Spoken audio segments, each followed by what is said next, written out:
পুল সিরাতে পার করিবেন, পুল সিরাতে পার করিবেন খোদা রব্বে দো জাহান। ওরে মুসলমান তোরা হারিস না ঈমান, কি কোহরে কে আমল কলি একাই আলী একাই যাবি, কি কোহরে কে আমল কলি একাই আলী একাই যাবি। ভালো আমল যদি করে গেলি, নেক আমল যদি করে গেলি হবে তোর কল্যাণ। ওরে মুসলমান তোরা হারিস না ঈমান। নারে তাকবীর। আজকে জলসার যোগ্যতম শ্রদ্ধেয় সভাপতি সাহেব, উপস্থিত উলামায়ে কেরাম, জ্ঞান পিপাসু ছাত্রবিন্দু, সামনে বসে থাকা ইসলাম দরদি দিন দরদি ভাই ও বাবাজিরা, পর্দানাসীন মায়েরা খালারা, সমস্ত তারিফ ও গুণগান সে মহান আল্লাহ তাবারাক ওয়া তাআলার জন্য, যে মহান আল্লাহ তাবারাক ওয়া তাআলা নরম গরম বিছানাকে ত্যাগ করে আরামের টাইমে আমাদেরকে এই মাদ্রাসার প্রাঙ্গণে একত্রিত হয়ে বসে কিছু বলার ও শোনার তৌফিক দিয়েছেন। তাই আমরা আল্লাহ তাবারাক ওয়া তাআলার প্রশংসা করি, অন্তর থেকে মুহাব্বতের সাথে সকলেই পড়েন আলহামদুলিল্লাহ। একটু জোর করে পড়েন ভাই আলহামদুলিল্লাহ। তারপর আমাদের শেষ নবী হযরত মুহাম্মদুর রাসূলুল্লাহ পড়েন সাল্লাল্লাহু আলাইহি ওয়াসাল্লামের উপর অগণন দারুদ শরীফ শান্তির ধারা বর্ষিত আমিন। আল্লাহুম্মা সাল্লি আলাইহি আল্লাহুম্মা বারিক আলাইহি। ভাই মুসলমান, রাত 1:45 বাজতে চলে গেছে। ঘড়ি দেখে আপনারা আমাকে 1 ঘন্টা সময় দিবেন ভাই, কম করে দিবেন ভাই, কারণ আমি আপনাদের কাছে মেহমান হয়ে এসেছি। আর এত রাত আরামের টাইম, আমার সম্মান রাখাটা এটাই, আপনাদের কাছে কিছু চাই না যে সময় শুধু 1 ঘন্টা আপনারা দেন। আল্লাহ যেন আমাকে ভালোভাবে বলার, আপনাদেরকে শোনার এবং আমাদের সকলকে আমল করার জন্য তৌফিক দেন। পড়ুন আল্লাহুম্মা আমিন। ভাই মুসলমান, এই যে আপনারা 4 জন সামনে হাফিজে কোরআনকে দেখতে পেয়েছেন, আল্লাহুস সামাদ, যার সিনাতে 30 পারা কোরআন লোড হয়ে গেছে, আলহামদুলিল্লাহ। এটা কোনো ছোট মোটো কাজ নয়। আমরা আপনারা জানি যে একটা আমরা যদি দুয়া মুখস্থি করছি, একটা যদি আমরা সূরা মুখস্থি করি, যে কত রকম বিরক্ত লাগে, মনটা ভালো লাগে না, হেই পারবো না, এই পারবো না, এরকম ভাবে আমাদের মনটা খারাপ হয়ে যায়। কিন্তু সুবহানাল্লাহ, আল্লাহ তাবারাক ওয়া তাআলা তাদেরকে তৌফিক দিয়েছেন যে তারা খায়া না খায়া কখন আরাম করেছে, কখন আরাম করেনি, রাত 2টার সময়তে কখন উঠে গেছে, রাত 3টার সময়তে উঠে গেছে, এদিকে রাত 10টাতে কখন শুতেছে, কখন রাত 11টাতে শুতেছে। কত কষ্ট করার পর আজকে হাফিজে কোরআন হয়েছে তারা, সুবহানাল্লাহ।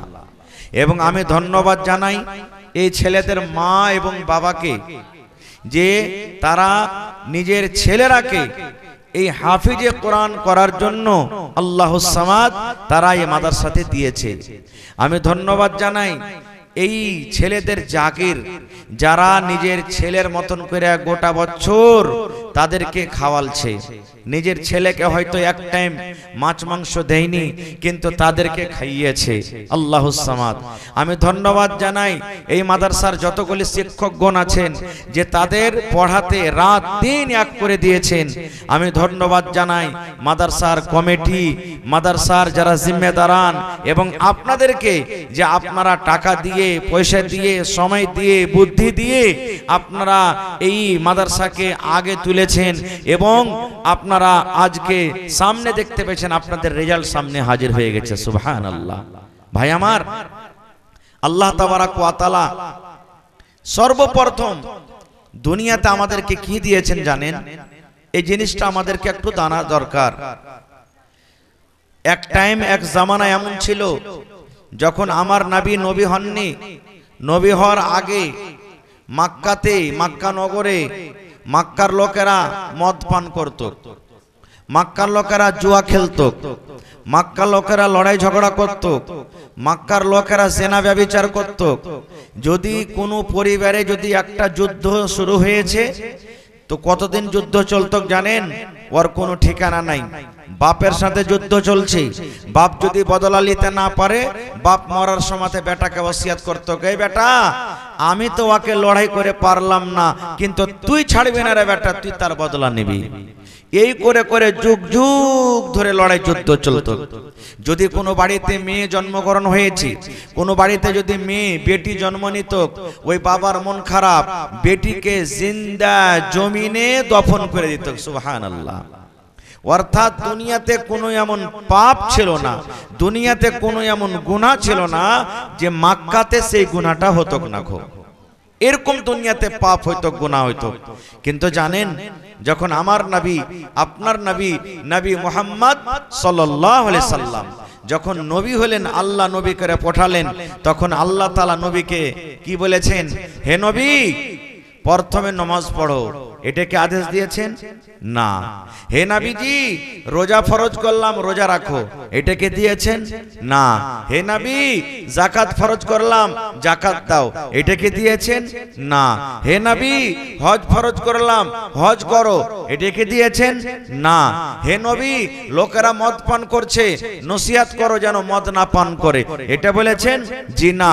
আল্লাহ তাবারক ওয়া তাআলা নবীকে কথা বলেননি, হে নবী, মক্কা নগরে যারা নিজের বেটিকে দফন করে দেয় তাদেরকে নসিহত করো যেন তারা নিজের বেটিকে দফন করে, এটা কি বলেছেন?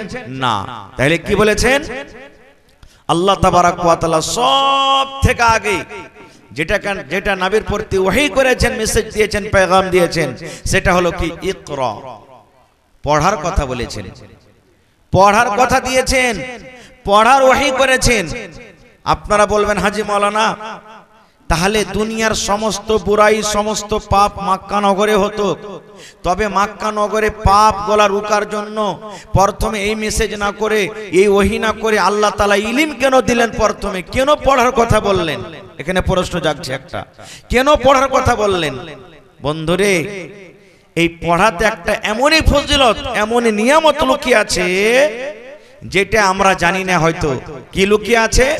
ইলম একটা এমন জিনিস, জ্ঞান একটা, শিক্ষা একটা এমন জিনিস, আমার আপনার ভিতরে যদি চলে আসে, সাথে সাথে যে আমার ভিতরে পাপ আছে আপনি আপ দূর হয়ে যাবে। এই জন্য আল্লাহ তাবারক ওয়া তাআলা সর্বপ্রথম কি বলেছেন? যে তুমি পড়ো। এর প্রমাণ, এর কি কোনো প্রমাণ আছে, সবুত আছে যে মানুষের কাছে ইলম আসতে গেলে, জ্ঞান আসতে গেলে পাপ দূর হয়ে যাবে? জি আছে। যেমন একটা উদাহরণ দিই, আল্লাহ তাআলা কোরআনে বলছেন কি?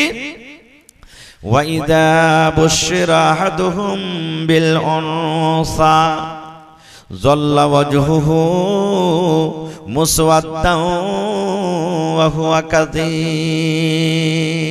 সুবহানাল্লাহ। হাফিজ সাহেবের আয়াতটা জানে, এর আয়াতটা পড়েছে, মুখস্থ রয়েছে। আল্লাহ রাব্বুল আমিন কোরআনে বলেন কি? কোরআনে বলেন, ওই মক্কা নগরে, মক্কার জমিনে, মক্কার দেশে যখন কোনো বাড়িতে মেয়ে জন্মগ্রহণ হইতো, বেটি যখন জন্ম নিত, হায়রে আল্লাহ, ওই বেটির বাপের মুখখানা কালো হয়ে যেত। ওই বেটির বাবা রাতের বেলাতে কিন্তু ঘুমাইতে পারত না। ওই বেটির বাবা রাতের বেলাতে আফসোস করে বলতো, রব্বুল আলামিন, কেন তুমি আমাকে বেটি দিয়েছো? আল্লাহ, আমার বাড়িতে কেন বেটা জন্ম নিল না? আল্লাহ, তুমি কেন বেটি দিয়েছো? আল্লাহ, যে আমার বাড়িতে বেটি এসেছে বলে আমি গ্রামে হাঁটতে পারি না, লোকজনের সামনে আমি মুখ দেখাতে পারি না। এই রব্বুল আলামিন, লোকেরা আমাকে তানা দিয়ে দিয়ে কথা বলে, দেখো রে বেটির বাপ হেঁটে চলে যায়, এই দেখো মেয়ের বাবা হেঁটে চলে যায়। ওরে সুবহানাল্লাহ, এই লজ্জার কারণে বাবার মুখখানা কিন্তু কালো হয়ে যেত। আল্লাহ, আমার বেটি যখন বড় হবে, আমাকে বিয়ে দিতে হবে, আমাকে শ্বশুর বলে কে ডাকবে, আমি জামাই বলে কাকে ডাকবো, এই ভাবা চিন্তা করে করে রাত দিন কিন্তু কাটিয়ে যেত। ইমাম বাগাবী রাহমাতুল্লাহ আলাইহি বলেন কতদিন সে কাটাতো 5 বছর 6 বছর 7 বছর যখন বেটির বয়স হয়ে যেত হায়রে আল্লাহ বাপ একটা কোদালি নিয়ে জঙ্গলের ভিতরে চলে যেত বাপ একটা কোদালি নিয়ে মাঠে ময়দানে চলে যেত আর ওই বেটিকে দফন করব বলে সুন্দর করে বেটির জন্য একটা কবর করে বাড়িতে চলে আসতো বেটি বোঝ মনে করত বেটিকে একবারই খুব বোঝ মনে করত তারা যে আল্লাহ কেন তুমি বেটি দিয়েছো বাপ একটা কোদালি নিয়ে জঙ্গলে চলে যেত কাউকে কি জানাইতো না না বিবি জানতে পারতো না বাড়ির কোনো লোক জানতে পারতো এবার জঙ্গলের ভিতরে একটা কবর করত আর কবর করে বাড়িতে চলে আসতো বাড়িতে আসা পর তখন বিবিকে বলতো কি জানেন ওই বেটির বাপ বিবিকে বলতো হালেমার মা জায়েদার মা এ জামিলার মা এ খালেদার মা তুমি আমার জামিলাকে সুন্দর করে সাজাইয়া দাও তুমি আমার খালেদাকে সুন্দর করে সাজাইয়া দাও আমার খালেদা আরবের বাজার জীবনে দেখেনি আমার খালেদা আরবের মেলা কোনোদিন দেখেনি আমার খালেদা জীবনে বাজার ঘুরতে যায়নি এই বাজারটা কেমন হয় মেলা কেমন হয় আমার খালেদাকে জামিলাকে তুমি নতুন সাজে সাজাইয়া দাও আমি তাকে মেলা ঘোরার জন্য তাকে মেলাতে নিয়ে যাব কিন্তু বাপ জানতো যে আমি কেন এই কথাটা বলছি মা জানতো না যে কোন মেলা আমার বেটিকে নিয়ে যাবে মা খুশি হয়ে গেল আমার বেটির উপরে মনে হয় তার আব্বার দয়া ময়া হয়ে গেছে আর তাকে জমিনে পুঁতবে না জমিনে দফন করবে না তাকে আর মারবে না তারপরে ময়া দয়া হয়েছে মা তো জানে না যে কোন মেলাতে নিয়ে যাবে মা সুন্দর করে ওই কলেজার টুকরা আদরের মেয়েকে গোসল দিয়ে চোখে কাজল দিয়ে সুরমা দিয়ে নতুন জামা কাপড় দিয়ে আব্বার হাতে খুশি খুশি তুলে দিতেন আব্বা হাতখান ধরে এবার মেলা দেখার বাহানাতে হাঁটতে শুরু করতেন কোথায় যেতেন ইমাম বাগাবী রাহমাতুল্লাহ আলাইহি বলেন ওই বাপ নিজের বেটির হাত খানটাকে ধরে টানতে টানতে টানতে টানতে টানতে মেলা দেখার বাহানাতে ওই জঙ্গলের ভিতরে নিয়ে চলে যেতেন যেখানে গর্ত করে এসেছিল ওরে সুবহানাল্লাহ এবারে হাঁটতে হাঁটতে জঙ্গলের ভিতরে যখন চলে যেত এবারে কলেজার টুকরা বেটে বলতো আব্বা গো তুমি কোথায় জঙ্গলের ভিতরে নিয়ে যাচ্ছ এইখানে কোনো মেলা নাই এখানে কোনো বাড়ি নাই এখানে কোনো ঘর নয় আপনি কোথায় আমাকে নিয়ে যাবেন আব্বা জান বলতো বেটি রে এই মাঠটার পর এই জমিনটার পর এই জঙ্গলের পর মাঠ কেরাছে মা এই জঙ্গলের পর বাজার আছে ওই বাজারের ভেতরে তোমাকে আমি নিয়ে যাব মাসুম বাচ্চা বলতো হইতে পারে হয়তো এই মেলা আছে মনে হয় বলে আমার আব্বা জান আমাকে ডাকছে হাঁটতে হাঁটতে হাঁটতে যেখানে গর্ত করে এসেছে বেটিকে দফন করব বলে ওই গর্ত পর্যন্ত যখন পৌঁছিত তখন বাপ বলতো বেটি রে একটু তুই মাথাখানটাকে বাড়িয়ে দেখতো খালটা কত বড় আছে এ বেটি একটু তুই চোখটা বাড়িয়ে দেখতো গর্তটা কত বড় আছে বেটি তো জানে না যে আমার আব্বা কেন আমাকে গর্ত দেখতে বলছে এরকম ভাবে যেমন মাথা বাড়িয়ে খালটা দেখতে যাবে বাপ বেটির পিঠে এরকম ভাবে হাত দিয়ে এমন জোর করে একটা ধাক্কা দিয়েছে যে ধাক্কা দেওয়ার সাথে সাথে বেটি কিন্তু খালে পড়ে গেল গর্ততে পড়ে গেল যেমনই গর্ততে পড়ে যাওয়া বেটির চোখ দিয়ে পানি ঝরতে শুরু হয়েছে এবার বেটি তখন বলছে আব্বা তুমি কেন আমাকে ধাক্কা দিলে কেন গর্ততে ফেলে দিলে আব্বা বলতো বেটি রে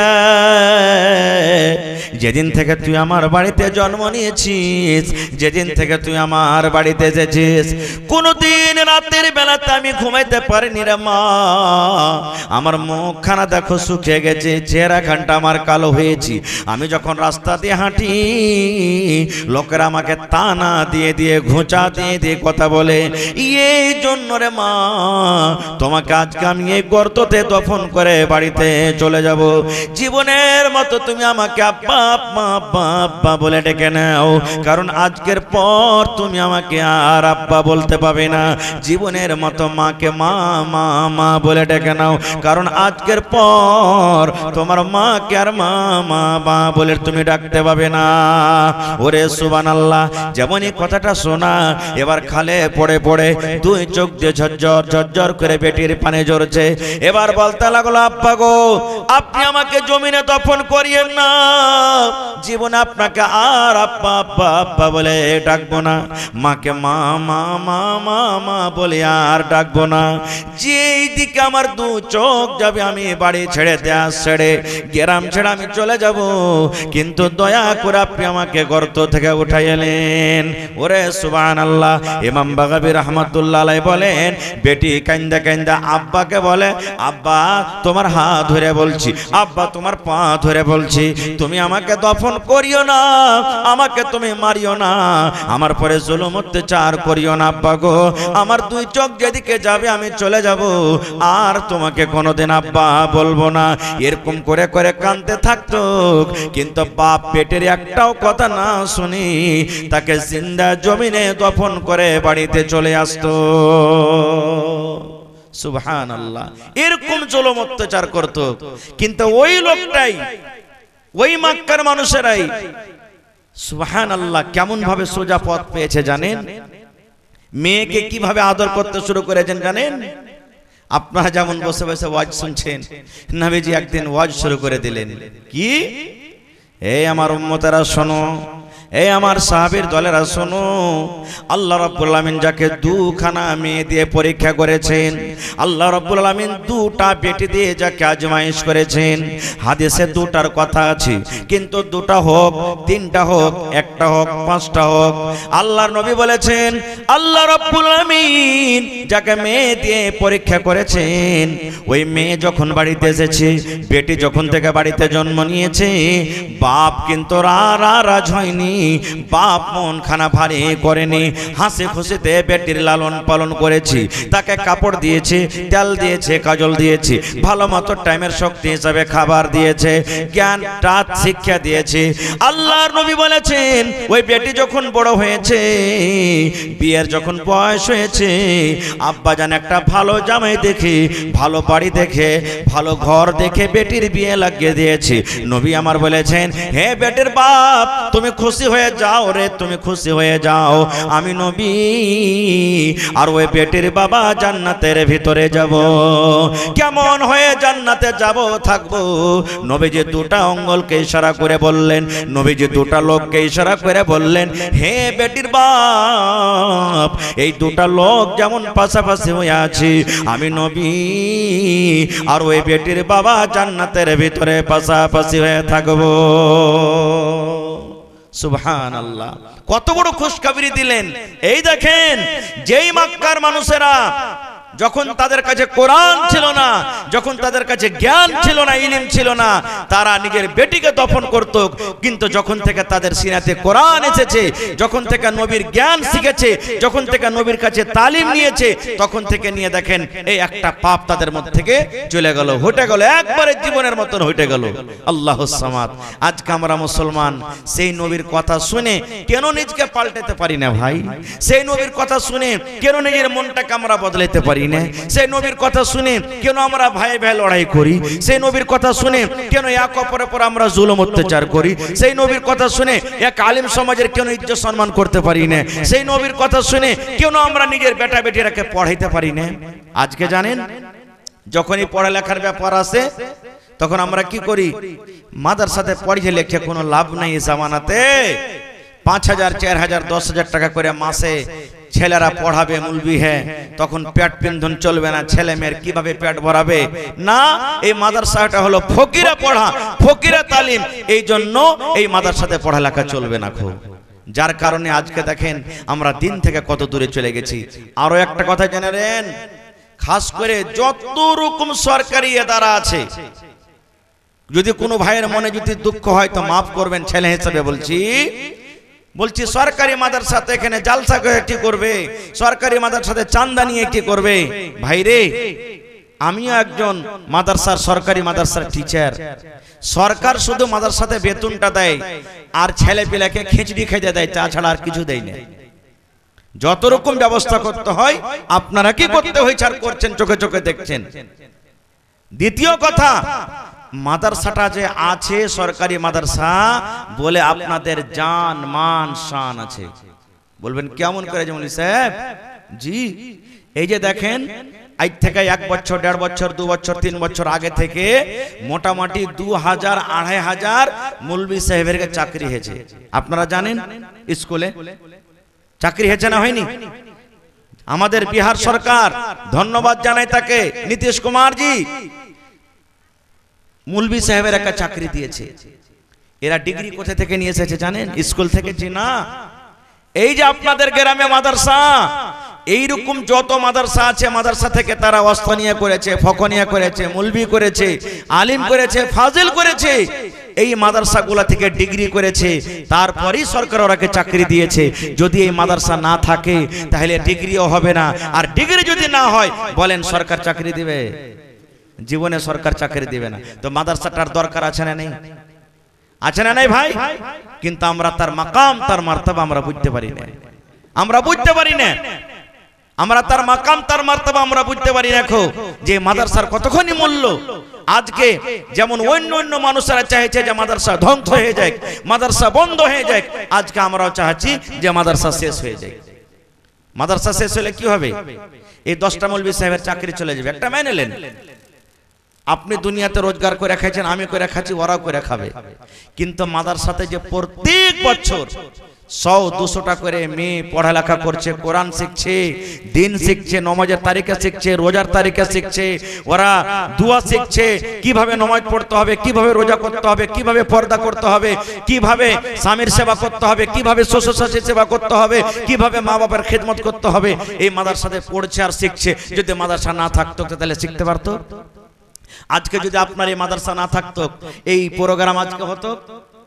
এই 4 জন হাফিজ কোরআন আপনাদের সামনে বসে থাকতো? জোরে বলেন থাকতো? জীবনে কোনোদিন থাকতো না। ভাই মুসলমান, আজকে আমরা করছি কি? মেলাই জায়গাতে দেখছি বেটিরাকে মানুষ পড়াবে না, শুধু বেটারাকে পড়িয়ে দিবে আর বেটিরাকে পড়াবে না। কেন পড়াবে না? বেটি ছেলেকে পড়িয়ে লিখছে কি করবে যে মুলি সাহেব, ই তো বিয়ে হ্যাঁ শ্বশুর বাড়িতে চলে যাবে, লোকের ছাই তুলবে, ঘুঁটা তুলবে, বাড়িতে নুন্দা গড়াইবে, ভাত রান্না করবে, তরকারি রান্না করবে, এরাকে ফের পড়িয়ে লিখছে কি করব? ভাইরে এটা ভুল। নবীর জামানাতে আল্লাহুস সামাদ মহিলারা কত পড়ালেখা ছিলেন জানেন? কত পড়ালেখা ছিলেন। একটা মাত্র আপনাদের সামনে হাদিস আমি রাখছি, তাহলে বুঝতে পারবেন যে আল্লাহ রাসূলের জামানাতে মহিলারা কত পড়ালেখা ছিল। কত জানেন? আল্লাহ রাসূল সাল্লাল্লাহু আলাইহি ওয়াসাল্লামের জামানাতে একজন সাহাবী ছিলেন, যে সাহাবীটার নাম হলো সাফওয়ান বিন মুআত্তাল রাদিয়াল্লাহু তাআলা আনহু। সাহাবীটার নাম কি? সাফওয়ান। সাহাবীটার নাম কি? সাফওয়ান। আর বাপের নাম হলো কি? মুআত্তাল রাদিয়াল্লাহু তাআলা আনহু। এবারে ওই সাফওয়ানের বিবি নবীর দরবারে কেস করতে গেছেন, শিকায়েত নিয়ে গেছেন। ওর বিবি কেস নিয়ে গেছেন।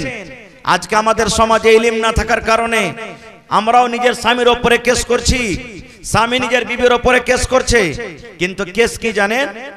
যদি আপনি কোর্টে চলে যান, থানাতে আপনি চলে যান, 100টা যদি কেস থাকে, যারা এখানে বয়স্কপ্রাপ্ত বাপটিরা আছেন, একটু নেতা টাইপের মানুষ আছে, তারা জানছে যে দেখবেন কোর্টে যে মুখিয়াজিকে জিজ্ঞাসা করেন, সমিতি সরপঞ্চকে জিজ্ঞাসা করেন, মন্ডলজিকে জিজ্ঞাসা করেন, যারা জ্ঞানী হুঁশিয়ার মানুষ তাদেরকে জিজ্ঞাসা করেন।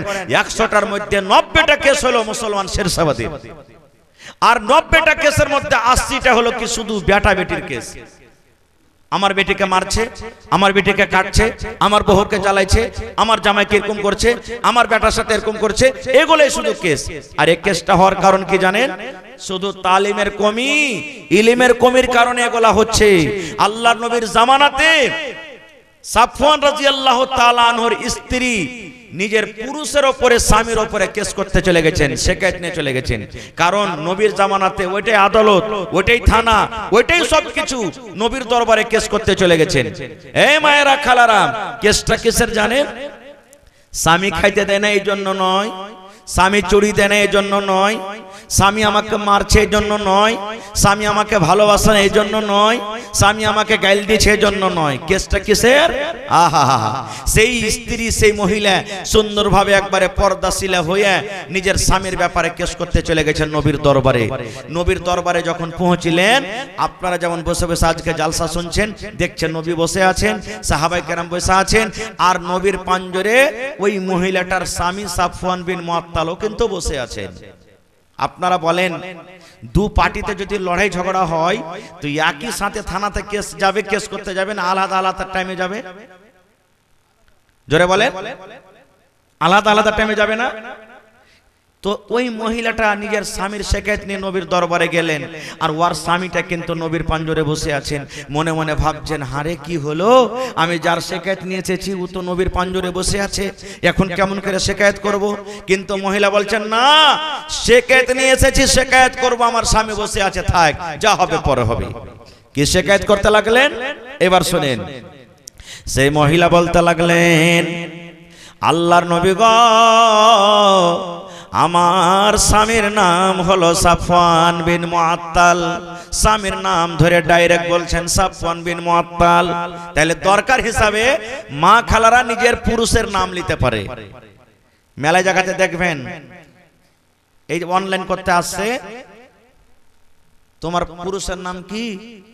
মেলায় মা খালা কয়ে দিবে যে পুরুষের নাম কইতে হয় না, তখন কবে এটা গুধার বাপ, গুধির মা, গুধির বাপ, এরকম নাম ধরে বলবে না। নাম যদি আপনার দরকার থাকে পুরুষের, যে হ্যাঁ কোনো লোক জিজ্ঞাসা করছে, পুরুষের নাম আপনি বলবেন, কোনো গুনাহ নাই, আপনার কোনো গুনাহ হবে না কো।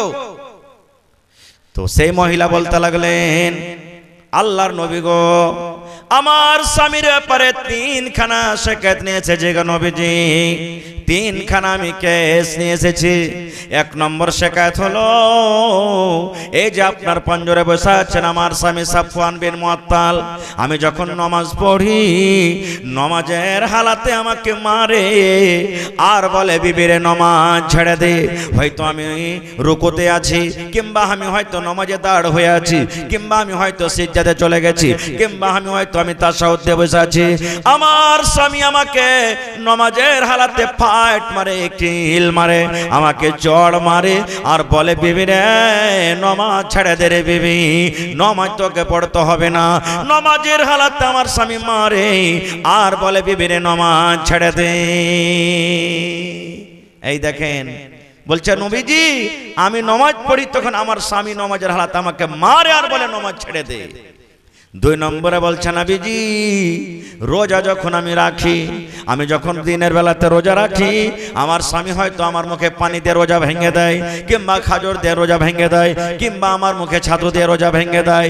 আর যদি আমি রোজা না ভাঙি, আমার হাত কান ধরে হয়তো আমাকে বিছানে নিয়ে চলে যায়, আর যাওয়ার পর আমার রোজাটাকে ভেঙে দেয়।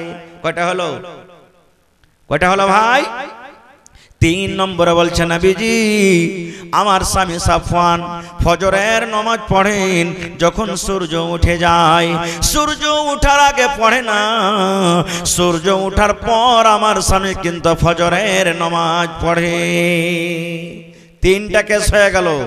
এক নম্বরে নবীজি, আমি যখন নামাজ পড়ি, নামাজ হালাতে আমার স্বামী মারে আর বলে নামাজ ছেড়ে দে। দুই নম্বরে যখন আমি রোজা রাখি, আমার রোজাটাকে ভেঙে দেয়। তিন নম্বরে আমি যখন আমার স্বামী ফজরের নামাজ পড়েন যখন সূর্য উঠে যায়। তিনটা যখন শেকায়েত হয়ে গেছে, তখন নবীজি তার স্বামীকে বলছেন, হে সাফওয়ান, তোমার বিবি তোমার ওপরে তিনটা কেস করেছে রে বাবা। প্রথম কেস হলো যে নামাজের হালাতে তোমার বিবিকে তুমি মারো। তো নামাজটা একটা আল্লাহর ইবাদত, নামাজে তো মারতে হয় না, কেন তুমি মারো? মারার কারণটা কি?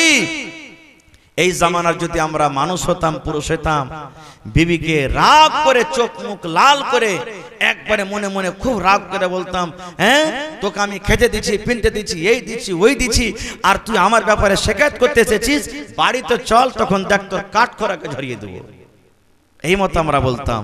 কিন্তু ওরে সুবহানাল্লাহ, যার সিনাতে এই হাফিজের মতন কোরআন, যার সিনাতে জাহান্নামের ডর, যার সিনাতে নবীর কথা, যার সিনাতে, যার বুকে ইলমের দরিয়া, সেই সাহাবী কে বলছেন জানেন? আল্লাহর নবী গো, মিথ্যা কথা বলতে গেলে আমি পার হয়ে যাব, আপনার সামনে থেকে আমি পার হয়ে যাব গো নবীজি, কিন্তু রব্বুল আমিনের কাঠগড়াতে কিয়ামতের দিন আমি পার হইতে পারবো না। নবী গো, আমার বিবি আমার উপরে যা শিকায়ত করেছে নিয়ে এসেছে, আমার বিবি আমার ব্যাপারে যে কেস করেছেন সবটি সত্য নবী গো, সবটি সত্যি, একটাও কিন্তু মিথ্যা নয়, সবই সত্য। তখন নবীজি বলছেন, হারে বাবা, তো নমাজের হালাতে তুমি মারছো কেন? নমাজে তো মারতে হয় না।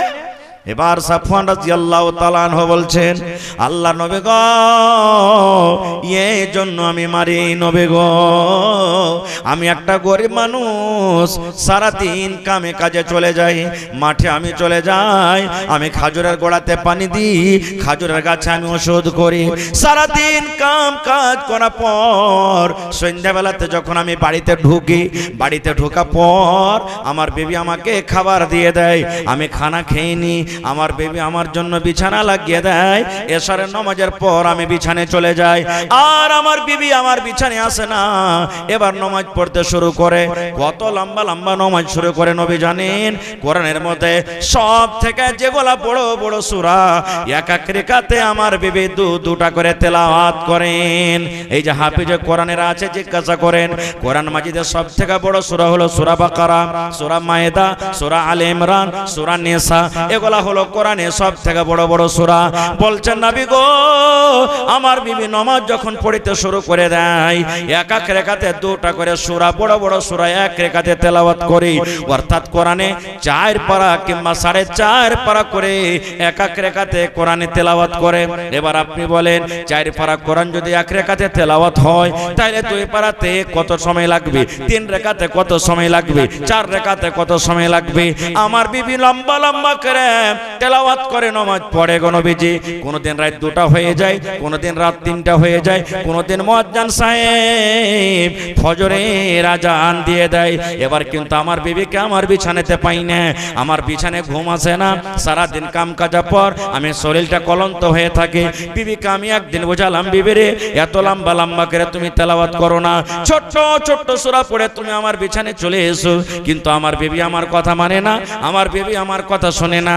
আমি একদিন বুঝালাম, 2 দিন বুঝালাম, 3 দিন বুঝালাম, যখন আমার কথা না মানে না শুনে নবী গো, তখন আমি নামাজের হালাতে আমি মারি আর বলি, বিবি রে, নামাজ তুমি ছেড়ে দাও, নামাজ ছেড়ে দাও, এসো এসো তুমি আমার বিছানায়, নামাজ ছেড়ে তুমি চলে এসো।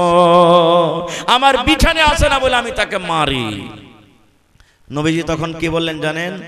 হে মহিলা, তোমার স্বামীরা যখন বাড়িতে থাকবে আর তোমরা যখন নামাজ পড়বে, তো ছোট ছোট সূরা পড়ে নামাজ পড়ো, লম্বা লম্বা সূরা তোমাদেরকে পড়িতে হবে না। ছোট ছোট সূরা পড়ে নামাজ শেষ করে তোমার স্বামীর কাছে তুমি চলে যাও, ছোট ছোট সূরা পড়ে তোমার স্বামীর কথা তুমি শোনো। আর একটু আগে চলেন, এবার রাসূল বলছেন যে রোজা কেন ভেঙে দাও? রোজাটা ভাঙার কারণ কি? রোজা একটা ইবাদত, রোজা কেন তুমি ভাঙো? এবার সে সাহাবী আবার বলছেন, নবী গো, এই জন্য আমি রোজা ভাঙ্গি নবী গো। আমি একটা আপনার গরিব সাহাবী, মাঠে কাম কাজ করতে যেদিন চলে যায়, আমার স্ত্রী রমজান মাসে 1 মাস ধরে রোজা রাখে, কোনো মানা নাই, কিন্তু যেমনই রমজান মাস চলে যায়, রমজান মাস যেমন পার হয়ে যায়, আবার অন্য অন্য মাসও কিন্তু নফল রোজা রাখে, রোজার মাসে রোজা রাখে, আর রোজার মাস পার হইতে গেল অন্য মাসে নফল রোজা রাখে। আমি যেদিন কামে কাজে চলে যাই সেদিন রোজা রাখে, কোনো কথা নাই, কিন্তু আমি যেদিন বাড়িতে থাকে, মাঠে কামে কাজে যাই না, সেদিন আমার বিবিকে আমি বলি, বিবি রে, আজকে আমি বাড়িতে আছি রে বিবি, তুমি আজকে রোজাটা রাখিও না, আজকে আমি বাড়িতে আছি, তুমি রোজা রাখিও না। কেন না? আনা সাবুন, আমি একটা যুবক মানুষ, আমি একটা নওজওয়ান মানুষ। এবার বিবিকে বললাম, বিবি রে, তুমি রোজা রাখিও না, আজকে আমি বাড়িতে আছি। কিন্তু আমার বিবি আমার কথা মানে না, আমার বিবি আমার কথা শোনে না, আমার কথা না মানে সেই দিন কিন্তু রোজাটা রাখে। এবার যখন রোজাটা রাখে, আমি তখন কি করি? আমার কথা না মানার কারণে ওর রোজাটাকে তখন আমি ভেঙে দিই। হয়তো আমি তাকে বিছানে নিয়ে চলে যাই, কিংবা হয়তো তার মুখে আমি ছাতু দিয়ে দিই, হয়তো আমি তার মুখে পানি দিয়ে দিই, হয়তো আমি তার মুখে খাজুর দিয়ে দিই। আমার কথা না মানার কারণে নফল রোজা রাখে, এর জন্য আমি তার রোজাটাকে ভেঙে দিই। নারে তাকবীর। এবার নবীজিকে বললেন জানেন, রে আল্লাহর বান্দি, তুমি যখন নফল রোজা রাখবে রে আল্লাহর বান্দি, আর তোমার স্বামী যদি বাড়িতে থাকে, তোমার স্বামীর কাছে তুমি পারমিশন নিয়ে নাও, তোমার স্বামীর কাছে তুমি ইজাজত নিয়ে নাও। তোমার স্বামী যদি বলে হ্যাঁ বেবেরে তুমি রোজা রাখো, তাহলে তুমি রোজাটা রাখিও। আর তোমার স্বামী যদি বলে না আজকে আমি বাড়িতে আছি, তোমাকে নফল রোজা রাখতে হবে না, তাহলে কিন্তু তুমি খবরদার রোজা রাখিও না। হাদিসটা লম্বা, আমি ছোট করে বললাম। এবার আপনাদেরকে একটা প্রশ্ন করি। প্রথমে সেই সাহাবী নিজের বিবিকে নামাজের হালাতে মারতেন, কারণটা কি মারার বলতে পারবেন? কেন মারতেন বলেন, কেন মারতেন? জি, স্টেজ থেকে জবাব চলে এসেছে, আপনারা সামনে থেকে বলেন তো, সেই সাহাবী নিজের বিবিকে নামাজের হালাতে কেন মারতেন? বুঝতে পারেননি মনে হয় নাকি? মানে বসে আছেন এখানে আর দিমাগটা হয়তো উড়ে বেড়েছে কোনটি নাকি? সুবহানাল্লাহ। নমাজে লম্বা তেলাওয়াত করার কারণে মারতেন নাকি? নাকি জি ভাই? নমাজে লম্বা তেলাওয়াত করার কারণে। আর কেন হবে না? এক রেখাতে যদি 4 পারা করে কোরআন পড়ে, আজ আমরা তারাবির নামাজ যদি পড়ি আর ইমাম সাহেব হাফিজ সাহেব যদি একটু খালি লম্বা করে দেয়, নামাজের পরই একবারে 10 জন কমসে কম গেল, ওরে মুলবির তো কোনো কাম কাজ নাই, তো একবারে ধরছে তো মনে লম্বা চালিয়ে চলিয়েছে। এই কথাটা আমরা বলবো। তো এবার আপনি বলেন, যে মহিলাটা যদি এক রেখাতে 4 পারা 4.5 পারা করে কোরআন পড়ে, তাহলে তার কত কোরআন মুখস্থি আছে ভাবে দেখেছেন? কত কোরআন মুখস্থি আছে? আর আমার আপনার বাড়িতে আমার মা বেটি বহিন যারা আছে, কয়টা মা খালা কোরআন মুখস্থি করেছে? আমার মনে হয় এই জামানার বেটি ছেলেরা বহিনেরা আম্মা পরাম কোরআন মুখস্থি করছে হালকা ফুলকা করে, না তো আগে কাল মায়েরা খালারা তেরা কোরআন কোন রকম পড়েছে কিন্তু মুখস্থি করেনি। আর ওরকে দেখবেন যখন গীত গাইতে লাগবে বেটা বেটির পোতালাতির, একবারে এরকমই মজাক করে করে কইবে, আরে লিস্তি লাগানিটা তোরা কি গীত জানিস? এমন এমন গীত জানি রে মাগিরা কইতে লাগি তো 2 রাত 3 রাত কাটিয়ে দেব, শেষ হবে না গো। এই দেখেন, তাহলে হাদিস থেকে কি বলতে পারলাম? সেই জামানা তো মহিলারা কোরআন তেলাওয়াত করেছিলেন, কোরআন মুখস্থি করেছিলেন, তো আজকে কেন আপনি আপনার বেটিকে কোরআন পড়াইবেন না? কেন কোরআন পড়াইবেন না? আর একটু আগে চলেন। সেই মহিলা রাখলেন না, নবীর দরবারে কেস করতে গেলেন, কিন্তু উল্টা তার ফয়সালা হয়ে গেল। কেন? নবী বললেন যে তোমার স্বামী বাড়িতে থাকতে গেলে তুমি ছোট ছোট করে সূরা পড়ো, আর তোমার স্বামীর কাছে তুমি যাও তাড়াতাড়ি করে, কে জানি তোমার স্বামী কোন কাজের তোমাকে আদেশ করবে। মহিলা, তোমার স্বামী বাড়িতে থাকলে তুমি নফল রোজা করিও না। কেন? হইতে পারে তোমার স্বামীর সাথে দিনের বেলাতে তোমার কোনো দরকার হইতে পারে। কিন্তু আজকে মা খালাদের অবস্থা কি জানেন? নবী বলেছেন, হে মহিলা, তোমার স্বামী যদি মাঠঘাট থেকে বাড়িতে আসে, স্কুল কলেজ ইউনিভার্সিটি থেকে বাড়িতে আসে, বাজার থেকে বাড়িতে আসে, আর আসার পর তোমাকে যদি বলে আব্দুল্লাহর মা 1 গ্লাস পানি গালা দাও তো, হালিমার মা একটু তাড়াতাড়ি করে খাইতে দাও তো, আর মা খালারা যদি কোনো কাজে ব্যস্ত থাকে, রাগ করে কি বলবেন? মিনসিয়া মুখ পুরা কাহেকার, একটা কাম করে এসেছে তো কত মনে হয় বড় লোক হয়ে গেছে, একটু পানিটা তুমি দেবে খাইতে পারবে না, রুটি থাওয়া আছে তুমি লিয়ে খাইতে পারবে না, ভাতটা তুমি খুইলা খাইতে পারবে না। এই দেখেন, এমন ঘুঁচা মেরা কথা বলবে রে ভাই, মনে হয় ওর সারাদিন কে একবারে সব না খেয়ে থাকা ভালো ছিল, ওর পেট ভরে গেল মনে হয়। একটা হাদিস বলছে রে বহিনেরা মায়েরা, আপনাদের জন্য স্পেশাল নবীর জামানাতে নবীর বেটির ঘটনা বলছি। ওরে সুবহানাল্লাহ, নবীজির 4 জন বেটি ছিলেন। কয়টা বেটি? জোরে বলেন। 4 জন বেটি। বড় বেটির নাম কি? জাইনাব রাদিয়াল্লাহু তাআলা আনহা, উম্মে কুলসুম রাদিয়াল্লাহু তাআলা আনহা, রুকাইয়া রাদিয়াল্লাহু তাআলা আনহা। আর সব থেকে ছোট বেটির নাম কি বলেন তো? জোরে বলেন। ছোট বেটির নাম কি? ফাতেমা রাদিয়াল্লাহু তাআলা আনহা। কত সুন্দর সুন্দর নাম। আর আমাদের বেটির নাম কি জানেন? এর নাম রিঙ্কি, এর নাম পিঙ্কি, এর নাম চিঙ্কি, এর নাম কালনি, এর নাম কুড়হানি, এর নাম ঝাইটনি, এর নাম ছাইতনি। এগুলা নাম, এই নামগুলো আমরা রাখছি। এই দেখেন, আমাদের দ্বীনি জ্ঞান না থাকার কারণে আজকে আমরা মোবাইলে যা দেখছি সেই নাম আমরা রাখছি। একদিনকার ঘটনা, নবীর জামাইয়ের নাম হলো হযরত আলী রাদিয়াল্লাহু তাআলা আনহু, ছোট জামাইয়ের নাম। বেটির নাম হলো ফাতেমা রাদিয়াল্লাহু তাআলা আনহা। আব্বার বাড়িতে, ওরে সুবহানাল্লাহ, কোন কামে কাজে কে এসেছেন? মা ফাতেমা রাদিয়াল্লাহু তাআলা আনহা এসেছেন দেখা করার জন্য। আজকে আমাদের বেটিরা নিজের বাপের বাড়ি যায় না? যাচ্ছে কি যায় না ভাই? আসে, যায়। আমাদের বিবিরাও নিজের মায়ের বাড়িতে যায়, আপনাদের বিবিরাও যায়, আপনাদের বেটিরাও আপনাদের সাথে দেখা করতে আসে। আসে না? আসে না? নবীর বেটি ফাতেমা নবীর সাথে দেখা করার জন্য গেলেন। ভালো করে শুনবেন, এই চাপি গ্রামের মায়েরা, খালারা, বহিনেরা, দেখা করার জন্য গেলেন। যেই টাইমে নবীর বাড়িতে গেলেন দেখা করব বলে আব্বার সাথে, ওই টাইমে নবীজি বাড়িতে নেই।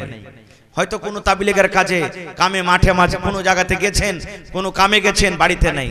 বাড়িতে কে আছেন? নবীজির একজন স্ত্রী, যেটা হলো মা ফাতেমার সতার মা, মা আয়েশা রাদিয়াল্লাহু তাআলা আনহা বাড়িতে আছেন। সহিহ ঘটনা, সহিহ হাদিস। মা ফাতেমা বলছেন যে মা, আব্বা বাড়িতে নেই। মা আয়েশা বলছেন, না রে বেটি, তোমার আব্বা বাড়িতে নেই তো কি কথা আছে বলো, তোমার আব্বাকে আমি জানিয়ে দিব। বলছেন, না, আব্বা থাকলে বলতাম, আমি চলে গেলাম। এই দেখেন মায়েরা, দেখেন তখনই ফাতেমা রাদিয়াল্লাহু তাআলা আনহা আব্বা নাই বলে একবারে সাথে সাথে নিজের স্বামীর বাড়ি চলে গেলেন। এক মিনিটও বাড়িতে থাকলেন না। স্বামীর বাড়ির কাম, স্বামীর বাড়ির জিম্মেদারি তার মাথাতে কতখানি ছিল দেখেন। এটা বললেন না ফাতেমা, আচ্ছা আব্বা নাই তো 2 ঘন্টা বসি, আব্বা নাই তো 3 ঘন্টা বসি, আব্বা নাই তো এই বেলাটা বাড়িতে থেকে যাই, তখন আমি যাব নিজের স্বামীর বাড়িতে। না, আব্বা নাই তো আব্বার সাথে পরে দেখা হবে, কিন্তু আমি এক্ষুনি চলে যাব নিজের পুরুষের বাড়ি। কেন হইতে পারে আমার সাথে যদি আমার স্বামীর কোনো দরকার থাকে, আর আমাকে যদি না পাই তো তার মন খারাপ হয়ে যাবে। চলে গেলেন। নবীজি যখন সন্ধ্যাবেলাতে বাড়ি এলেন, তখন মা আয়েশা বলছেন, নবীজি একটা কথা জানেন? বলছেন কি? বলছে ফাতেমা এসেছিল আপনার সাথে দেখা করার জন্য, আপনার কলেজার টুকরা আপনার ফাতেমা এসেছিল। ওরে আল্লাহ, নবীজি বেটিকে কত ভালোবাসতেন, সুবহানাল্লাহ। যেমনই শুনলেন আমার সাথে আমার বেটি এসেছিল, নবীজি তখনই চলে গেলেন বেটির বাড়ি দেখা করার জন্য, রাতের বেলাতে। এবার দুয়ারে বলছেন, ফাতেমা, আলী বাড়িতে আছো? ওরা কিন্তু শুতে যাচ্ছিল, মানে শুতে গেছিল, মোটামুটি চোখ বন্ধ হয়নি, ঘুমায়নি, কিন্তু বিছানে শুতে গেছে। ধড়ফড় করে বিছানে উঠছে। আমার নবী বললেন, ফাতেমা রে, জামাই বাবু আলী কোথায় আছে? বলছে আপনার জামাই বিছানে কিন্তু শুতে গেছে। নবী আমার বললেন, এ ফাতেমা, আলী তোমরা যেমন ভাবে শুতে আছো তোমরা থাকো, তোমরা দুজনই বিছানে শুতে থাকো, আমি তোমাদের কাছে আমি চলে আসছি, ঘরে আসছি। এবার নবীজি আমার ঘরে চলে গেলেন। ওরে সুবহানাল্লাহ। মা ফাতেমা বলেন, আমরা 4 পাই অর্থাৎ খাটে আমরা শুতে আছি। এক সাইডে আমি ফাতেমা শুতে আছি, এক সাইডে আমার আলী আমার স্বামী শুতে আছে। আমাদের দুজনের মধ্যখানে আমার আব্বা জান কিন্তু বসে গেলেন। আমি একদিকে ফাতেমা, একদিকে আলী, আমাদের দুজনের মধ্যখানে নবী বসে গেলেন। ভালো করে শুনবেন হাদিসটা, খুব সুন্দর হাদিস। এবার নবী বললেন, বেটি রে, আমার সাথে তুমি দেখা করার জন্য গেছিলে আম্মা, আমি শুনলাম তুমি আমার সাথে দেখা করার জন্য গেছিলে। কি তোমার কাজ ছিল রে মা? কি কারণে তুমি আমার সাথে দেখা করার জন্য গেছিলেন? এই আমার গ্রামের ভাইয়েরা, মায়েরা, খালারা শুনেন। যখন নবীজি বললেন, বেটি রে, কি কারণে তুমি গেছিলে রে মা? কি কারণে তুমি দেখার জন্য গেছিলে? এইবারে ফাতেমা নিজের হাত খানটাকে এরকম ভাবে দেখিয়ে দিলেন, আব্বাকে নিজের হাত খানটা দেখালেন। আব্বা গো, আমার হাতের দিকে দেখেন গো আব্বা জান, এই যে আপনি আমার হাতের দিকে দেখেন। কেন হাত খানটা দেখালেন? নবী আমার হাত খান যেমন দেখলেন, ওরে আল্লাহ, আমার নবীর কলেজার টুকরা হলেন ফাতেমা। নবী বলেছেন, আমার ফাতেমাকে যে কষ্ট দেয় নবী আমাকে কষ্ট দিল, আমার ফাতেমাকে যে ভালোবাসে নবী যেন সে আমাকে ভালোবাসলো। এবার নবী যখন দেখলেন ফাতেমার হাতে ছোট ছোট হয়ে ফোঁসা পড়ে গেছে, ফাতেমার হাতে ফোঁসা পড়ে আছে, ফাতেমার হাতে সাদা সাদা হয়ে ফোঁসা পড়ে আছে, কোনোটা ফোঁসা গলে গেছে, কোনোটা ফোঁসা কিন্তু এখনো গলেনি, হাতটা রক্তে রক্তিত হয়ে লোহলাহান হয়ে আছে। নবী আমার বললেন, ফাতেমা, কি বেটি রে, তুই আমাকে দেখালি, তোর হাতে কেন ফোঁসা পড়ে আছে আম্মা? তোর হাতে কি কারণে ফোঁসা পড়ে আছে? এই আমার গ্রামের মায়েরা, খালারা শুনেন। এইবারে নবীজির বেটি ফাতেমা বলছেন, আব্বা গো, আপনার আমার স্বামীর বাড়িতে অর্থাৎ আপনার জামাইয়ের বাড়িতে কাম কাজ করে করে জাতা পিছে পিছে, ইন্দারা থেকে কানে পানি তুলে তুলে, কুয়া থেকে পানি তুলে তুলে, জাতা পিছে পিছে আমার হাতে কিন্তু ফোঁসা পড়ে গেছে। তাই আপনার কাছে গেছিলাম, যদি আপনি একটা আমাকে চাকর গলা দিতেন, যদি একটা আমাকে বান্দি গলা দিতেন, যদি আমাকে একটা নকরানি গলা দিতেন, আমার বাড়িতে থাকতো, আমার কাম কাজ করতো, আমি আপনার কলেজার টুকরা ফাতেমা কিন্তু আরাম পাইতাম। আমি শুনেছি আপনি লড়াই করে অনেক দাস দাসী পেয়েছেন, যদি একটা সে দাস দাসী গেল আমাকে দিতেন, আমার কিন্তু কত আরাম হতো। নবী তখন বলছেন, ফাতেমা একটা কথা বলবো রে মা। বলছে কি আব্বা? বলছে তুমি আমার কাছে যে গোলাম চেয়েছো, গোলাম থেকে ভালো জিনিস তোমাকে যদি আমি দিই তো তুমি সেটা নিবে কি? আপনি বলেন আপনার বেটি আপনাকে এসে বলছে আব্বাজি একটা ছাগল গলা দাও তো, আমাকে একটা ছাগল দাম দাও, আর আপনি বলছেন ধুর রে বেটি ছাগল নিয়ে কি করবি, চল তোকে আমি 20,000 টাকা দামের একটা গরু কিনে দিচ্ছি। আপনি বলেন কোনটা নিবে আপনার বেটি? ছাগল নিবে না গরু নিবে? কথা বলেন না যে ভাই কি নিবে? গরু নিবে। তো নবী বলছেন যে তুমি আমার কাছে গোলাম চাইতে এসছো, তো গোলাম থেকে যদি ভালো জিনিস দিতে তুমি কোনটা নিবে? ফাতেমা বলছেন নবীজি আমি ভালো জিনিসটা নিব। ভালো জিনিসটা কি এবার আমি পরে বলছি, পরে বলছি ভালো জিনিসটা। তার আগে একটু বলছি যে ফাতেমা নিজের পুরুষের বাড়িতে কাম কাজ করে করে হাতে লীলে পড়ে যেত, খোঁসা পড়ে যেত। ফাতেমাটা কে? ফাতেমাটা কে জানেন?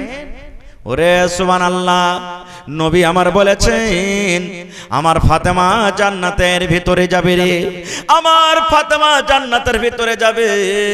শুধু জান্নাতের ভিতরে যাবে না, যত মহিলারা জান্নাতের ভিতরে যাবে, যত নারীরা জান্নাতের ভিতরে যাবে, যত মহিলারা জান্নাতের ভিতরে যাবে, সমস্ত নারীদের মহিলাদের জান্নাতের ভিতরে নেত্রী হবেন, জান্নাতের ভিতরে সরদারনি হবেন আমার বেটি ফাতেমা। ওই জান্নাতি মেয়ে ছেলে, ওই জান্নাতি মেয়ে ছেলের সরদারনি ফাতেমা নিজের স্বামীর বাড়িতে কাম কাজ করে করে হাতে ফোঁসা পড়ে যেতেন, তাও নিজের পুরুষের পরে রাখতেন না, রাখতেন না। আর আজকে আমাদের অবস্থা কি জানেন?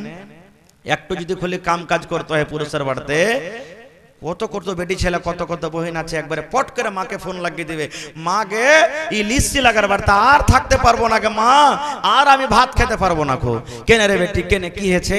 বলছে কি হয়েছে, শুধু আমাকে কাম করেছে, এটা কর ওইটা কর ওইটা কর, আমি আর পারবো না গে মা থাকতে, তাড়াতাড়ি করে কাহ কি পেট আমি চলে যাবো, ই মিনসার ভাত আর খেতে পারবো না। খো যদি মা খালারা যদি হুঁশিয়ার হয় বেটিকে বুঝাবে না বেটি এরকম কথা বলতে হয় না, এরকম কথা কইতে হয় না, বুঝাইবে। আর যদি ওরকমই মা খালা হয় ছন্ময় না কবে আচ্ছা তুই কোনো রকমই বেকার চলে আই, বাড়িতে আসবে, আসা পর কবে 5 দিন পর জামাইটাকে ডাক, জামাইটা ভালো মনে এসেছে আনার জন্য, দুটা লোককে দিয়ে বলছে একে পিলারে ধরে বান মারলে বেটা মরাকে, আমার বেটিকে খালি কাম করেছে, 3 লাখ টাকা একে যেই দিয়েছি টাকা দিয়েছি, আর 2 লাখ টাকা বিয়েতে খরচ হয়েছে, 5 লাখ টাকা দেরে মরলে বেটা মরা, আর তুই আমার বেটিকে তালাক করে তুই চলে যা। এরকম হয়েছে না হয় না? জোরে বলেন এরকম হয়েছে না হয় না? ভাইরে এই সমস্ত বুড়াই কখন ছুটবে? যখন আমরা আমাদের বেটিকে বেটাকে যখন মাদ্রাসাতে দিব, দিনী শিক্ষা দিব, তখন আমাদের ঘর থেকে এই সমস্ত মুসিবত দূর হবে। ভাই আমার এই জালসাতে এই মাদ্রাসাতে অনেক খরচা, এই হাফিজের পিছনে অনেক খরচা। আজকে মোটামুটি এই মাথার পাগড়ি, 1 টাকার কোরআন, এই দেখেন পাঞ্জাবি, 1 টাকার পায়জামা আর 1 টাকার লাঠি মাদ্রাসার তরফ থেকে দেওয়া গেছে না? মাদ্রাসার পক্ষ থেকে দেওয়া হয়েছে না হয়নি? একটা মোটামুটি সেটা কত খরচা হয়েছে? মোটামুটি 2000 টাকার কম হবে না? 2200 টাকা। ভাইরে আমি 500 টাকা মাইনাস করে দেব, 2000 টাকাই মানব। দেখি কোন আল্লাহর বান্দা এমন আছেন 4টা হাফিজের ড্রেসের দাম 4 দুগুনি 8000 টাকা কেউ দিতে পারবেন?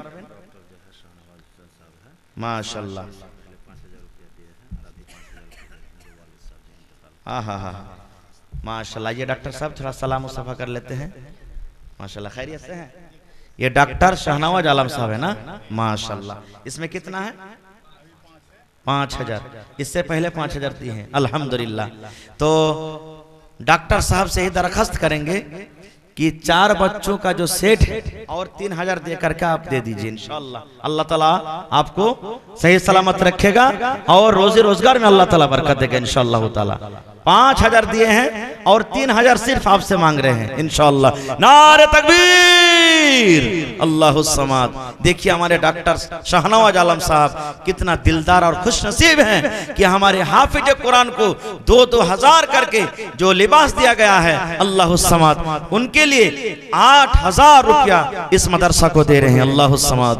रब्बना ज़लमना अनफुसना व इल्लम तगफिर लना व तरहमना लनकुनन्ना मिनल खासिरीन।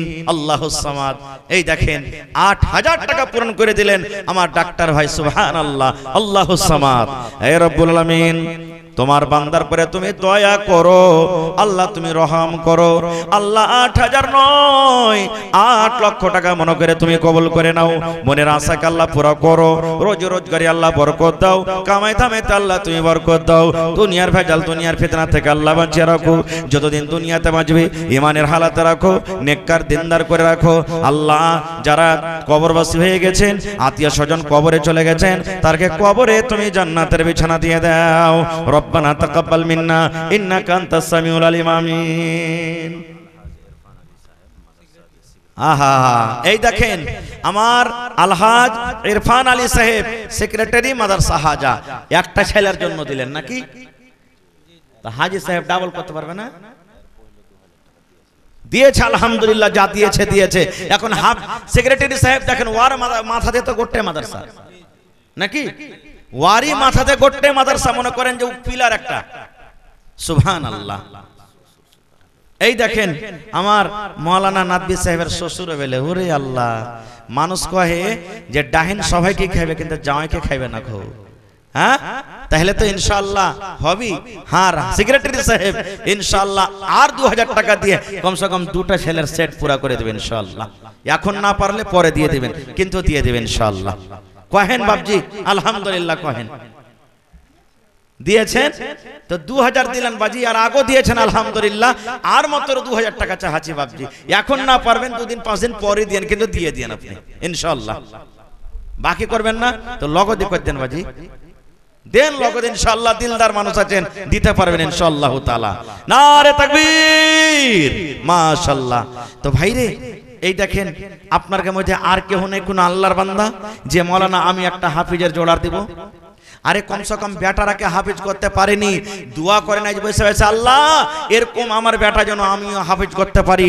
আল্লাহ যদি আমার বেটা না আছে, করতে না পেরেছি, কমসে কম যে হয়েছে আমি আল্লাহ তার জন্য একটা আমি এক সেট আল্লাহ 2000 টাকা আমি দিয়ে দেবো মাদ্রাসাতে। সুবহানাল্লাহ। যদি কোনো ভাই বলেন যে না পারবো না 2000, তো একটা পাগড়ির দাম কমসে কম 500 টাকা দিয়ে দেন, একটা পিরনের দাম কমসে কম 500-700 টাকা দিয়ে দেন, কেউ একটা পায়জামার দাম দিয়ে দেন। আমার মায়েরা খালারাকে বলবো, এই যে দেখেন কোরআন এই ছেলেরকে হাতে, কমসে কম এখন টাকার কোরআনের দাম কেউ 200, কেউ 300, কেউ 400, কেউ 500, কেউ এখন কোরআনের দাম, কেউ 2 ঘন্টা কোরআনের দাম দিয়ে দেন। আপনারা ছেলে পিলের হাত দিয়ে পাঠান, মাদ্রাসার ছাত্র গালাকে পাঠান। জি জি জি जी जी जी जी जी जी जी माशाल्लाह माशाल्लाह। तो हमारे इस हाफिज कुरान के जो गार्जियन हजरत हैं या जो उनकी माएँ बहनें आई हैं, मैं भी उन लोगों से दरखास्त करता हूं कि आप लोग भी अगर चाहते हैं कि इस बच्चे के लिए 2-2 हज़ार 1-1 हज़ार गिफ्ट के तौर पर इस मदरसा में जमा करेंगे तो आप लोग भी दे सकते हैं, और जरूर दें इंशाअल्लाह। अल्लाह ताला आपको दुनिया आखिरत में कामयाब करेगा इंशाअल्लाह ताला। माशाल्लाह माशाल्लाह। ये देखें हाफिज रफीकुल इस्लाम माशाल्लाह 500 टका दिए हैं, और इससे पहले भी दिए थे माशाल्लाह। देखिए 500 रुपया दिए हैं। अल्लाह ताला उनके दान को कबूल करे, इज्जत से नवाजे, रोजी रोजगार में अल्लाह बरकत दे माशाल्लाह माशाल्लाह। कौन है हाफिज राशिद साहब? ए हाफिज राशिद साहब, उनके वालिद मोहतरम अब्दुल बारी साहब 5000 रुपया दिए हैं माशाल्लाह। नारे तकबीर। तो वो चले गए हैं, कहाँ है? थोड़ा सलाम मुसाफा करेंगे माशाल्लाह। आइए माशाल्लाह। ये देखिए माशाल्लाह जज़ाकल्लाह। अपनारा उठें भाई, एक आइसेन, बहुत दिलदार आदमी है माशाल्लाह माशाल्लाह। ये देखिए हमारे अब्दुल बारी साहब, ये बारी अल्लाह ताला का सिफाती नाम है, अब्दुल बारी, बारी का बंदा। ये देखिए चांद भट्टी पूर्णिया से आए हुए हैं, और माशाल्लाह माशाल्लाह यहाँ 4 बच्चे पढ़ते हैं माशाल्लाह, और इस साल एक हाफिज कुरान भी बन गए हैं अल्लाहु सम्मद। तो भाई साहब और कुछ कर सकते हैं इनमें आप? होगा इंशाल्लाह 3000 और 3000, ज्यादा नहीं करेंगे आपसे। आप 5000 दिए हैं, 3000 दे दीजिए जी इंशाअल्लाह। नारे तकबीर। देखिए हमारे हाफिज अब्दुल रशीद के वालिद मोहतरम भाई अब्दुल बारी साहब 8000 रुपए इस मदरसों को दिए हैं, 5000 नगद और 3000 बाकी इंशाअल्लाह कुछ दिन के बाद दे देंगे। अल्लाह ताला हमारे भाई साहब को सही सलामत रखे, इज्जत से नवाजे, अहले आयाल को तमाम मुसीबतों से बचाए, इस दुनिया से गुजर गए हैं जी। माशाल्लाह माशाल्लाह, हाफिज मोहम्मद गुलफाम के वालिदा साहिबा 500 रुपया दिए हैं। माशाल्लाह, अल्लाह ताला हमारी खाला जान को सही सलामत रखे, इज्जत से नवाजे। और अल्लाह तबारक व तआला से दुआ करते हैं कि जब तक इस दुनिया में जिंदा रहे, नमाजी बन कर रहे, पर्दा बन कर रहे, अल्लाहुम्मा आमीन। माशाल्लाह। और कोई है हमारे माए बहने, कोई भाईजान किस हाफिज कुरान के लिए 500, 200, 1000, 2000 करके इस मदरसा को देंगे, इंशाअल्लाह अल्लाह तबारक व तआला सदक़े जारिया के तौर पर कबूल करेंगे और दुनिया आखिरत में अल्लाह ताला आपको कामयाब करेंगे इंशाअल्लाह ताला। आइए, हमें भी बुला ले मौला, हमें भी बुला ले, जलवा दिखा दे मौला, जलवा दिखा दे। हमें भी बुला ले मौला, हमें भी बुला ले, जलवा दिखा दे मौला, जलवा दिखा दे। हमें भी बुला ले मौला, हमें भी बुला ले, जलवा दिखा दे मौला, जलवा दिखा दे। मस्जिद भी तेरी, मदरसा भी तेरा, तामीर करा दे मौला, तामीर करा दे, तामीर करा दे मौला, तामीर करा दे, अल्लाहुम्मा आमीन। मस्जिद भी तेरी, मदरसा भी तेरा, तामीर करा दे मौला, तामीर करा दे, तामीर करा दे मौला, तामीर करा दे। मस्जिद भी तेरी, मदरसा भी तेरा, तामीर करा दे मौला, तामीर करा दे। हमें भी बुला ले मौला। माशाल्लाह माशाल्लाह, हाफिज गुलफाम अबू ताहिर, हमारे भाई अबू ताहिर साहब ने 200 रुपया दिए हैं। माशाल्लाह, जज़ाकल्लाह, हयाकल्लाह, बारकल्लाह। और कोई हमारे भाई साहब जो 200, 500, 1000, अगर पैसा नहीं है, मोबाइल में है तो ऑनलाइन भी दे सकते हैं आप, और मकई है तो मकई भी लिखा सकते हैं, धान भी दे सकते हैं। हमारे माए बहने अगर पैसा नहीं है तो अंगूठी, हार, जेवरात में भी आप लोग दे सकती हैं जी। हाफिज मोहम्मद मुदस्सिर इब्न मुंतजिर आलम 2100 रुपये दिए हैं, चांद भट्टी से 2100 रुपये दिए हैं। माशाल्लाह, जज़ाकल्लाह, हयाकल्लाह, बारकल्लाह, अल्लाहुम्मा सल्ली अलैहि, अल्लाहुम्मा बारिक अलैहि। अल्लाह ताला उनके दान को कबूल करे, इज्जत से नवाजे, रोजी रोजगार में अल्लाह ताला बरकत दे। माशाल्लाह, जज़ाकल्लाह, बड़े अब्बू हैं। माशाल्लाह माशाल्लाह। देखिए, खुशनसीब है वो माएँ, खुशनसीब है वो वालिद मोहतरम जिनका बेटा आज हाफिज कुरान हुए हैं। अल्लाह समाद। नबी ने फरमाया, अल्लाह तबारक व तआला क़यामत के दिन इन हाफिजों से फरमाएगा, ऐ हाफिज कुरान, जिस तरह तुम लोगों ने दुनिया में पढ़ा था, आज एक एक आयत पढ़ते जाओ और एक एक सीढ़ी ऊपर में चढ़ते जाओ। तुम्हारी जगह, तुम्हारी मंजिल वही होगी जहां तुम कुरान का आखिरी आयत पढ़कर खत्म करोगे। अल्लाह समाद। ये मामूली बात नहीं है। अल्लाह समाद। एक एक हर्फ में 10-10 नेकी मिलेगी, एक एक हर्फ में 10-10 नेकी मिलेगी। अल्लाह ताला हमारे उन माओं को वो नेकी से नवाजेंगे जिन्होंने बेटी की तरह इनको पाला पोसा, तीनों टाइम खाना दिया। अल्लाह समाद। इंशाअल्लाह अल्लाह तबारक व तआला क़यामत के दिन उनको भी भरपूर बदला देंगे इंशाअल्लाह ताला। माशाल्लाह। तो हमारे एक खालो जान 500 रुपया दिए हैं। अल्लाह ताला उनके दान को कबूल करे, इज्जत से नवाजे, रोजी रोजगार में अल्लाह ताला बरकत दे। अल्लाहुम्मा आमीन। আর কেহ নেই আপনার কে মধ্যে দেওয়ার মতন? রাত হয়ে গেছে মেলাই ভাই। দেখেন, কতলাল ইনসান ও মা আকফারা, আল্লাহ করনে বলছেন আল্লাহ কি মার ইনসান পার कैसा না শুকরা है। ম্যাগ হলো আল্লাহর কোন